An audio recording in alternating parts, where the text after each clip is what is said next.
Sebelum lanjut, seperti biasa, Mimin mau ngucapin terima kasih buat orang baik yang udah nyawer. Kali ini ada dari Tawes Hasam, Haji Sam kali, 50.000. Pesan semangat terus Min.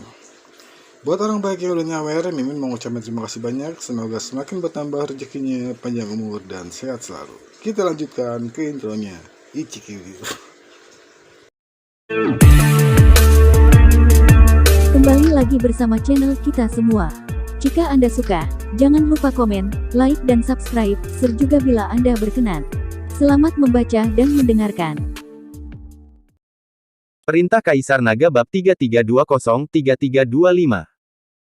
Merasakan energi naga sejati, naga itu, yang sekarang kita sebut saja naga Paimin, perlahan menutup matanya, dan gelombang bau busuk mulai keluar dari sekujur tubuhnya. Segera, naga Paimin itu sudah tertutup kotoran. Dev melompat, menjauh dari naga Paimin, dan kemudian menatapnya dengan tenang. Dev tahu bahwa naga Paimin pasti memahami segalanya tentang klan naga karena energi naganya, jadi ia mengalami transformasi dan mengeluarkan gelombang bau busuk. Mengaum. Tiba-tiba, naga Paimin berubah menjadi binatang buas lagi, dan sisik di tubuhnya berjatuhan. Segera sisik merah pada tubuh naga Paimin berubah menjadi perak. Tanduk naga perlahan tumbuh dari atas kepala naga, dan sepasang cakar naga terbentuk dengan kecepatan yang terlihat dengan mata telanjang. Hanya 1 jam kemudian, naga Paimin benar-benar berubah, dan sekarang dia menjadi naga sejati. Terima kasih. Naga Paimin berputar-putar, merasakan perubahan pada tubuhnya, dan sangat bersemangat di dalam. Sekarang kamu dan aku berasal dari ras yang sama, aku dapat membantumu, dan itulah yang harus aku lakukan. Dev berkata sambil tersenyum tipis. Naga Paimin berputar mengelilingi Dev dan kemudian terbang ke langit. Sebuah celah besar tercipta di seluruh gunung, dan kemudian tubuh naga Paimin membubung ke langit. Gemuruh. Dengarkan suara kerasnya dan saksikan naga itu tiba-tiba berlari keluar dari gunung. Semua orang sangat terkejut. Apa yang terjadi? Mungkinkah naga itu telah naik? Tuan Miao dan Hawkins semuanya tercengang. Tak satu pun dari mereka yang membayangkan naga itu akan naik begitu cepat. Anda harus tahu bahwa transformasi dan kenaikan ras binatang lebih sulit daripada transformasi dan kenaikan ras manusia, dan tidak semudah itu.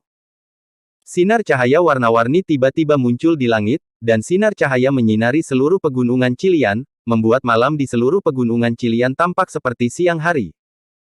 Sinar cahaya ini juga menyebabkan monster-monster di pegunungan Qilian meringkuk di tempatnya, dan tidak ada yang berani mengeluarkan suara sedikit pun. Ribuan mil jauhnya di kota Yuhyun, banyak orang juga memperhatikan cahaya ini. Cahaya warna-warninya sangat indah.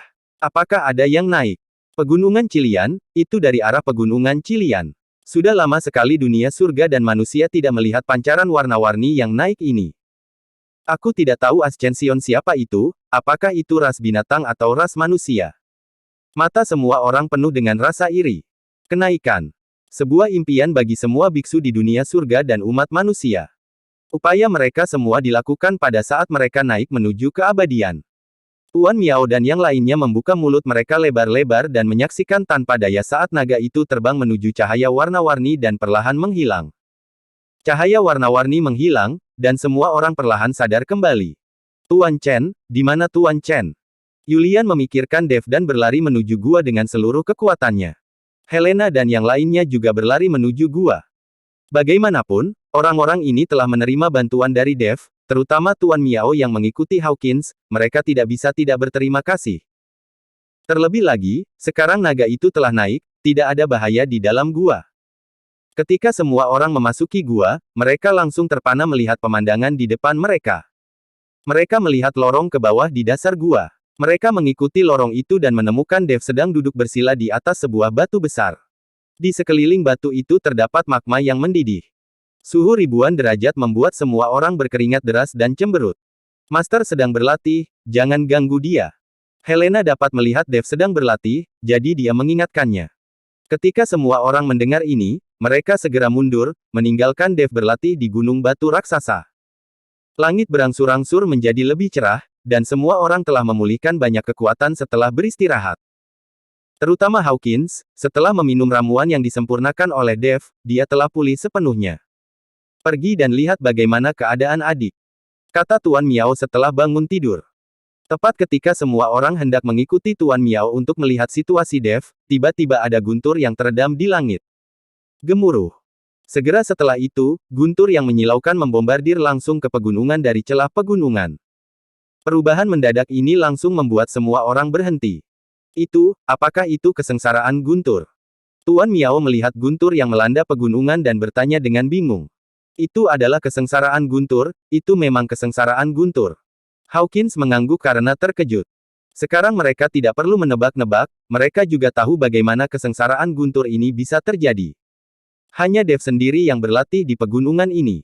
Sekarang bencana petir telah melanda gunung tersebut, pasti Dev yang telah membuat terobosan.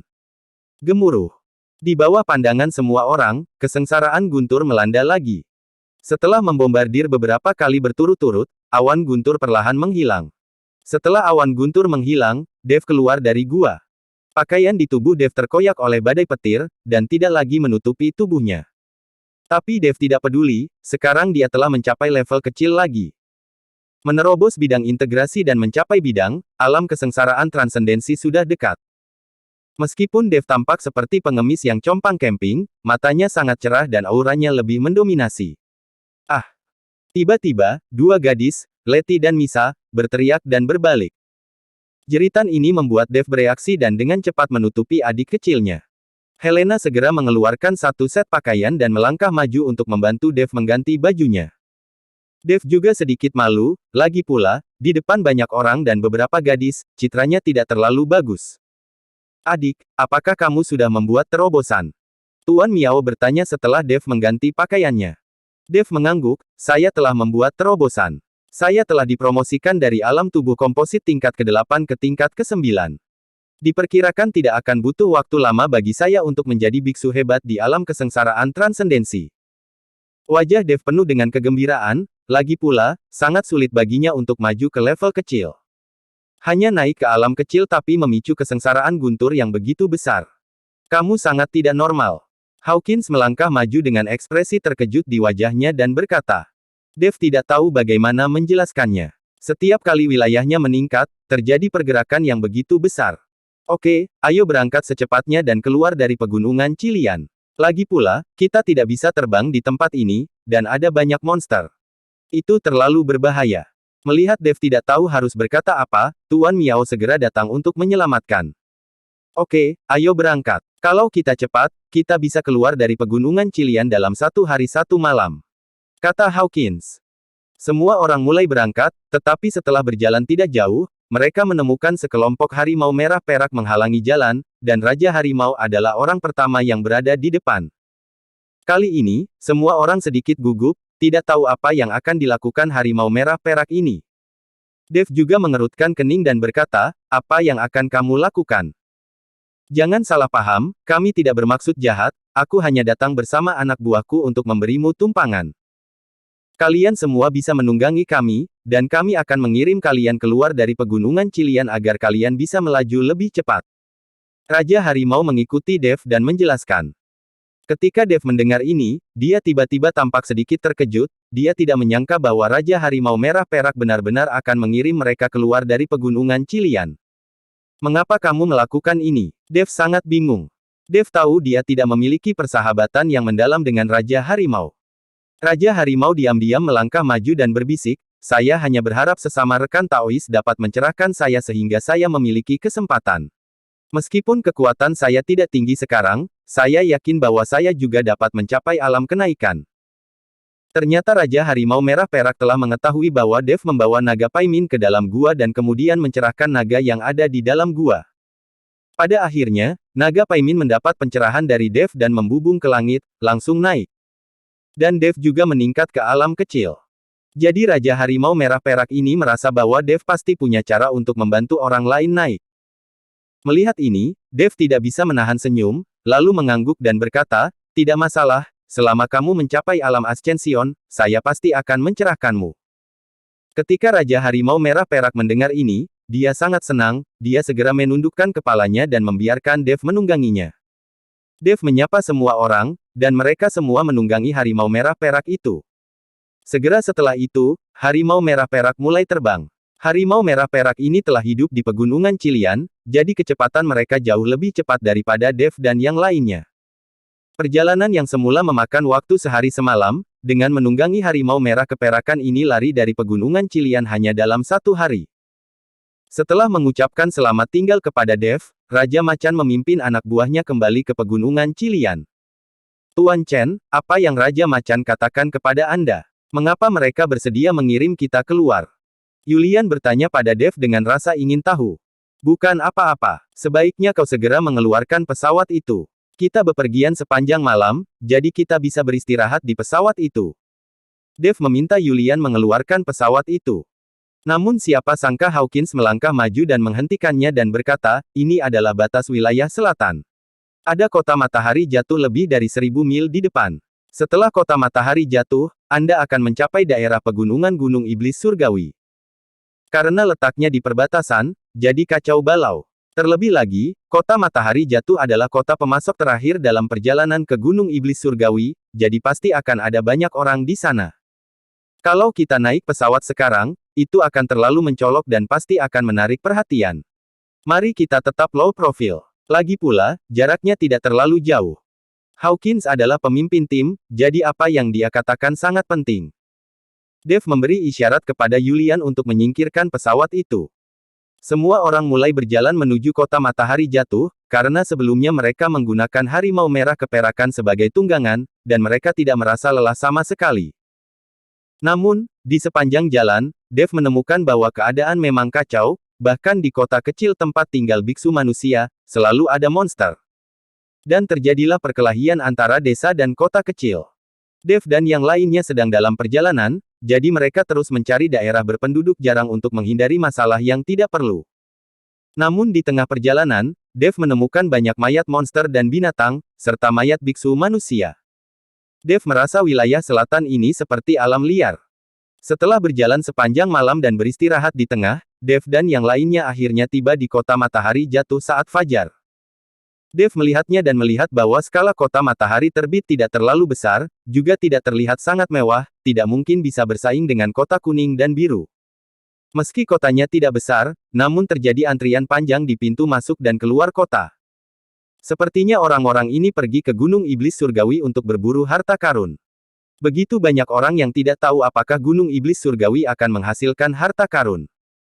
Misa memandang orang-orang yang mengantri di gerbang kota dan berkata sambil mencibir.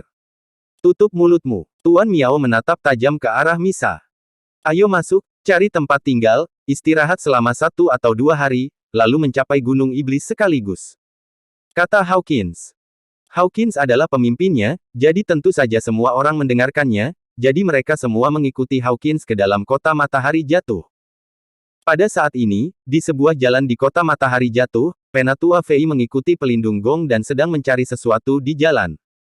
Penatua Fei, apakah tidak ada juru mudi dari Liga Penyegelan Iblis di kota matahari jatuh? Pelindung gong bertanya pada Penatua Fei. Mereka tiba kemarin, tapi mereka tidak menemukan juru mudi Liga Penyegelan Iblis. Itu akan terlalu sulit bagi mereka dan hanya beberapa dari mereka untuk membunuh Dev secara diam-diam. Biasanya tidak demikian. Liga Penyegelan Iblis ini dikatakan memiliki cabang yang tak terhitung jumlahnya di seluruh dunia surga dan manusia. Penatua Fei tidak mempercayainya sama sekali, lagi pula, dia telah dikurung oleh Liga Penyegelan Iblis selama bertahun-tahun dan mengetahui situasi di Liga Penyegelan Iblis. Kalau begitu ayo kita mencarinya. Kalau kita tidak bisa menemukannya, sepertinya kita hanya bisa memikirkan cara lain. Pelindung gong kehilangan racun ulat sutra emas Gu dan telah sangat membenci Dev. Sekarang bahkan jika orang-orang dari Liga Penyegelan Iblis tidak membantu membunuh Dev, dia akan menemukan cara untuk membunuh Dev. Tepat ketika Penatua Fei dan penjaga gong sedang mencari juru mudi Liga Penyegelan Iblis, mereka melihat banyak orang berkumpul di alun-alun di depan mereka, jadi mereka segera mendekat. Saudaraku, apa yang dilakukan orang-orang ini?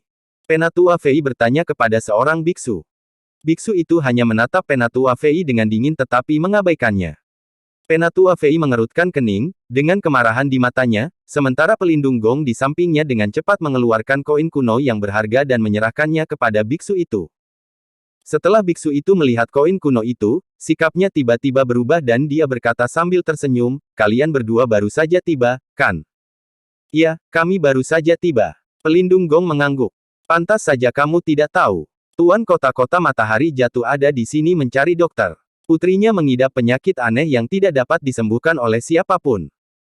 Kebetulan medan perang antara dewa dan iblis ditemukan di Gunung Iblis Surgawi, dan banyak biksu asing datang ke kota matahari jatuh untuk melakukan perbekalan, jadi tuan kota-kota matahari jatuh mengambil kesempatan untuk mencari alkemis untuk membantu mengobati penyakit putrinya.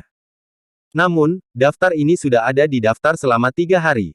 Meski beberapa alkemis mengambil daftarnya, pada akhirnya sang putri tidak sembuh dan bahkan alkemis kehilangan nyawa. Meskipun imbalannya besar, ini juga merupakan pekerjaan yang fatal, jadi sekarang semua orang menonton, dan tidak ada yang berani mengambil daftarnya. Biksu itu dengan hati-hati mengikuti Penatua Fei dan pelindung Gong untuk menjelaskan. Setelah mendengar ini, mata Penatua Fei berbinar dan dia bergegas maju bersama pelindung Gong. Benar saja, saya melihat pemberitahuan yang ditempel di pilar batu mencari alkemis, dan imbalannya sangat besar. Selama penyakitnya disembuhkan, tidak hanya diberi hadiah koin spiritual, tetapi yang paling penting adalah tuan kota-kota matahari jatuh itu juga bisa menyetujui suatu kondisi. Pelindung Gong, kesempatanmu telah tiba. Sudut mulut Penatua Fei sedikit terangkat.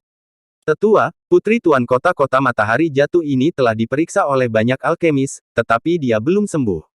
Saya khawatir keterampilan medis saya juga tidak bagus. Terlebih lagi, jika identitas kita diketahui oleh tuan kota matahari jatuh bukankah berbahaya? Pelindung Gong itu penakut. Bagaimanapun, mereka adalah pembudidaya iblis.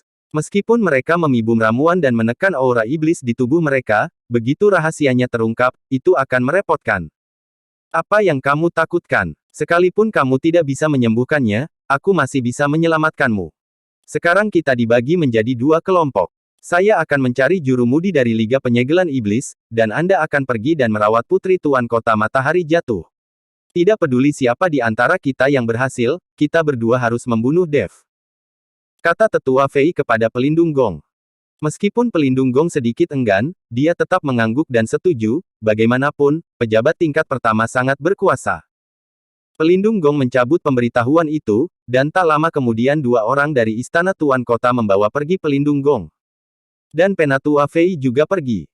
Tidak lama setelah mereka pergi, Dev dan yang lainnya tiba di sini. Sepertinya memang ada orang yang tidak takut mati. Beberapa alkemis telah terbunuh, namun masih ada orang yang berani menarik daftarnya. Orang mati demi kekayaan dan burung mati demi makanan. Siapa yang membuat imbalan dari tuan kota matahari jatuh terlalu murah hati? Jika saya seorang alkemis dan saya mengungkapkan hasilnya, dan jika saya benar-benar menyembuhkan putri tuan kota matahari jatuh, saya akan membiarkan dia menikah dengan saya. Berhentilah bermimpi. Semua orang perlahan bubar sambil berbicara. Mendengarkan diskusi semua orang, Hawkins sedikit penasaran, jadi dia menghentikan seorang biksu dan bertanya, "Rekan Taois, apa yang terjadi barusan?" Beku itu melihat ke arah Hawkins, dan sebelum dia bisa mengatakan apapun, Hawkins memasukkan sekantong koin spiritual ke tubuhnya. Ketika biksu itu melihat ini, dia menjelaskan secara rinci apa yang baru saja terjadi. Saya tidak menyangka putri tuan kota matahari jatuh akan sakit. Saya ingat dia baik-baik saja beberapa waktu lalu. Setelah mendengar ini, Hawkins menghela nafas sedikit. "Bos Kai, apakah Anda kenal penguasa kota matahari jatuh?" tanya Tuan Miao. Akan jauh lebih mudah jika Hawkins mengenal penguasa kota matahari jatuh. Mereka bisa pergi ke rumah penguasa selama 2 hari untuk melakukan perbekalan. Namun siapa sangka Hawkins menggelengkan kepalanya, "Saya tidak mengenalnya. Saya hanya bertemu dengannya beberapa kali. Meskipun aku tidak mengenal penguasa kota, aku masih punya teman di kota matahari jatuh, jadi tidak perlu khawatir tentang perbaikannya." Setelah mengatakan itu, Hawkins memimpin semua orang menuju pusat kota. Istana Tuan Kota terletak di tengah kota, dibangun dengan momentum yang megah. Dibandingkan dengan gerbang kota-kota matahari jatuh yang agak bobrok, saya tidak tahu betapa mewahnya. Tampaknya penguasa kota-kota matahari jatuh juga adalah orang yang suka bersenang-senang. Dia benar-benar membangun istana Tuan Kota yang begitu mewah di kota matahari jatuh yang agak bobrok. Di salah satu sisi istana Tuan Kota terdapat halaman yang tidak terlalu luas, halamannya terlihat lapuk, namun tidak bobrok. Hawkins memimpin semua orang langsung ke halaman. Begitu dia masuk ke halaman, Dev sedikit mengernyit, dia merasa sepertinya ada roh peri di halaman. Tapi ini bukan pegunungan Cilian, bagaimana mungkin ada energi peri? Nafasnya sangat lemah, namun masih bisa dirasakan oleh Dev. Master, ada apa? Helena bertanya. Tidak apa-apa, Dev menggelengkan kepalanya. Jia tua, kamu punya tamu. Ayo sambut dia. Begitu Hawkins memasuki pintu, dia berteriak keras. Bagi yang belum tahu, mereka mengira orang itu sedang memasuki rumah janda. Segera, seorang lelaki tua bungkuk keluar sambil memegang tongkat di tangannya. Kai tua, ada banyak orang kali ini, dan kamu datang agak terlambat, jadi kamu hanya bisa masuk ke sayap timur. Jia tua melihatnya sekilas dan berkata. Hawkins tertegun sejenak, lalu berkata dengan tidak percaya, Jia tua, apakah kamu punya tamu lain di sini? Ya, Jia tua mengangguk. Kalian tidak kekurangan makanan, pakaian, dan uang, jadi kenapa kalian benar-benar mulai menerima tamu? Hawkins bertanya dengan bingung. Tamu yang saya terima semuanya adalah kenalan, dan saya tidak bisa berbuat apa-apa. Begitu berita tentang Gunung Iblis Surgawi menyebar, orang-orang dari 5 wilayah di alam surga dan manusia semuanya akan berlari ke arah ini. Aku tahu kamu pasti akan datang, jadi aku khusus menyiapkan sayap timur untukmu. Kalau tidak akan ada sayap timur, jadi kamu hanya bisa tidur di jalanan. Setelah Jia tua selesai berbicara, dia berbalik dan masuk ke dalam rumah. Ketika Hawkins melihat ini, dia hanya bisa memimpin semua orang masuk dan mengikutinya. Hawkins meminta semua orang untuk mengalokasikan kamar mereka sendiri, sementara dia duduk di aula dan mengobrol dengan Jia tua. Terlihat keduanya sangat akrab satu sama lain, dan mereka berbicara tanpa ragu-ragu. Jia tua, kudengar putri Tuan Kota Matahari Jatuh sedang sakit. Tampaknya penyakitnya cukup serius. Hawkins bertanya. Iya, dan saya sudah mengunjungi beberapa alkemis selama berhari-hari, tetapi semuanya tidak berguna. Mereka yang tidak bisa menyembuhkannya sama sekali, mereka langsung dibunuh oleh keponakan tertua saya. Saya tahu ada desas-desus bahwa saudara laki-laki saya membunuh alkemis, tetapi sebenarnya tidak demikian. Jia tua berkata, sambil melihat sekeliling dan tidak menemukan siapapun, dia berbisik, saya tidak tahu apa yang terjadi, tetapi keponakan tertua saya tiba-tiba sakit. Setiap kali dia sakit, dia menjadi gila dan membunuh orang secara acak. Alkemis itu tidak bisa menyembuhkan, dan dibunuh oleh keponakan tertua saya. Betapapun kejamnya saudara saya, dia tidak bisa membunuh alkemis itu. Sekarang rumornya menyebar kemana-mana, tidak ada alkemis yang berani datang berkunjung, dan adikku juga sangat khawatir. Ketika Hawkins mendengar ini, dia terkejut, dia selalu merasa bahwa masalah putri Tuan Kota Matahari Jatuh seperti diracuni di pegunungan Cilian. Namun, setelah terkena tenda racun, dia kehilangan akal sehatnya untuk sementara dan menjadi kejam. Tidak masalah setelah tenda racun menghilang, tetapi tidak ada tenda racun di Kota Matahari Jatuh. Dia tidak tahu apakah putri Tuan Kota Matahari Jatuh terkena tenda racun. Jia tua, kali ini ada alkemis di timku. Bagaimana kalau aku memintanya untuk melihat keponakanmu? Hawkins sedang berbicara tentang Dev. Lupakan saja, sudah banyak alkemis yang datang dan mereka tidak melakukan pekerjaannya dengan baik. Bagaimana alkemis di tim Anda bisa begitu kuat? Mereka sama sekali tidak memperhatikannya. Jia tua melambaikan tangannya, lagi pula dia akrab dengan Hawkins dan tahu bahwa setiap kali Hawkins memimpin sebuah tim, meskipun ada alkemis di tim, mereka hanyalah alkemis biasa. Jia tua, jangan meremehkan orang ini. Kali ini ada seorang ahli pengobatan di timku, seorang ahli pengobatan senior. Melihat sikap Jia tua, Hawkins berkata dengan tidak senang. Ahli pengobatan, asli atau palsu? Jia tua tercengang. Tunggu saja, aku akan segera mencarikannya untukmu. Setelah mengatakan itu, Hawkins bangkit dan pergi, dia pergi mencari Dev. Awalnya, Dev ingin istirahat karena dia baru saja membuat terobosan, jadi dia harus memanfaatkan waktu untuk berlatih. Namun siapa sangka Hawkins akan menariknya ke sini. Jia tua, ini ahli pengobatan, Tuan Chen. Hawkins memperkenalkan Dev kepada Jia tua. Setelah mengatakan itu, Hawkins menunjuk ke arah Jia tua dan berkata, Tuan Chen, Jia tua ini adalah saudara laki-laki Tuan Kota Matahari Jatuh. Dia juga saudara laki-laki tertua. Kalau tidak, bagaimana dia bisa membangun halaman miskin ini di sebelah rumah Tuan Kota Rumah Besar? Kai tua, apakah kamu bercanda? Apakah ini ahli pengobatan yang kamu bicarakan? Jia tua menatap Dev dengan tatapan tidak percaya. Dev masih terlalu muda, bagaimana dia bisa menjadi ahli pengobatan? Apakah menurut Anda saya bercanda dengan Anda? Hawkins tampak serius. Kami terkena tenda racun di pegunungan Cilian. Terima kasih kepada Tuan Chen, jika tidak, kami semua akan mati di dalam. Dan saya juga terluka, tetapi setelah meminum satu pil dari Chen Tuan, aku sembuh keesokan harinya. Bawa kami ke rumah Tuan Kota sekarang. Mungkin Tuan Chen bisa menemukan cara untuk menyembuhkan keponakan tertuamu.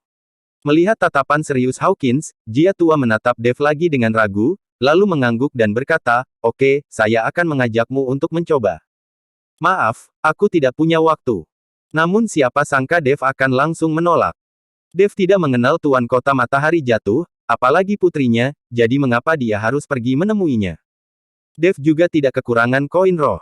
Dia hanya ingin menggunakan waktu istirahatnya untuk berlatih. Ketika dia tiba di Gunung Iblis Surgawi, dia tidak tahu berapa banyak bahaya yang tidak diketahui yang ada. Jia tua tercengang, dia tidak menyangka Dev akan menolak. Hawkins tidak menyangka, jadi dia buru-buru berkata, "Tuan Chen, kamu pergi dan lihat saja. Jika kamu benar-benar bisa menyembuhkan penyakit putri Tuan Kota Sun, pasti akan ada manfaat yang besar. Anak muda, jika kamu bisa menyembuhkan keponakan tertuaku, kamu dapat membuat permintaan apapun yang kamu inginkan." Jia tua berkata pada Dev. Setelah mendengar ini, Dev tersenyum ringan dan berkata, "Baiklah, jika saya menyembuhkan penyakit keponakan tertua Anda. Saya tidak ingin koin spiritual apapun, saya hanya ingin pohon berharga di halaman belakang rumah Anda." Ketika Dev memasuki halaman, dia merasakan jejak energi peri. Kemudian, Dev menemukan pohon harta karun gunung di halaman belakang, dan ada formasi yang mengelilingi pohon harta karun gunung, sehingga energi peri tidak mungkin menyebar. Mendengar perkataan Dev, Jia tua tertegun, lalu menatap Dev dengan tatapan menakutkan di matanya. Hawkins melihat Jia tua itu terlihat salah dan segera berkata, "Tuan Chen, apa gunanya pohon tua yang patah? Apa gunanya benda tua itu? Saya hanya menginginkan pohon itu. Jika Anda setuju, saya bisa pergi untuk menyembuhkannya." Dev berkata dengan tenang. Setelah mendengarkan kata-kata Dev, ekspresi Jia tua perlahan melembut dari ketakutannya. "Oke, saya berjanji. Bisa melihat keistimewaan pohon itu membuktikan bahwa Anda memang memiliki beberapa kemampuan. Saya harap Anda tidak mengecewakan saya." Setelah mengatakan itu, Jia tua membawa Dev dan Hawkins dan berjalan menuju rumah Tuan Kota. Bersambung.